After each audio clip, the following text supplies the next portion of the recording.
मुरारिसुरार्चितलिङ्गं निर्मलवासितशोभितलिङ्गम् जन्मज दुःखविनाशकलिङ्गं तत्प्रणमामि सदा शिवलिङ्गम् देवमुनि प्रवरार्चितलिङ्गं कामदहनकरुणाकरलिङ्गम् रावणदर्पविनाशकलिङ्गं तत्प्रणमामि सदा शिवलिङ्गम् सर्वसुगन्धिसुलेपितलिङ्गं बुद्धिविवर्धनकारणलिङ्गम् सिद्धसुरासुरवन्दितलिङ्गं तत्प्रणमामि सदा शिवलिङ्गम्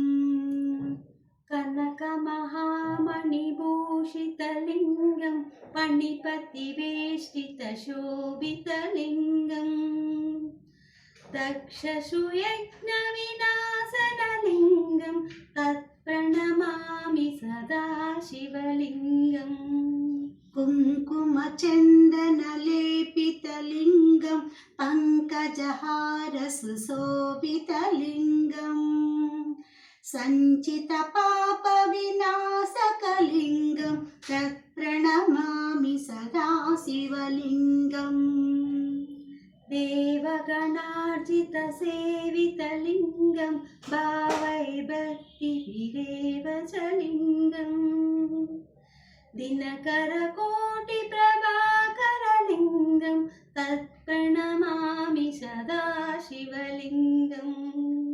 अष्टदलोपरिवेष्टितलिङ्गं सर्वसमुद्भवकारणलिङ्गम् अष्टदरिद्रविनाशकलिङ्गं तत्प्रणमामि सदा शिवलिङ्गम् सुरगुरुसुरवरपूजितलिङ्गं सुरवरपुष्पवरार्जितलिङ्गम् परमपदं परमात्मकलिङ्गं तत्प्रणमामि सदा शिवलिङ्गम् लिङ्गाष्टकं इदं पुण्यं यः पठेत् शिवसन्निधौ शिवलोकमवाप्नोति शिवेन सह मोदते।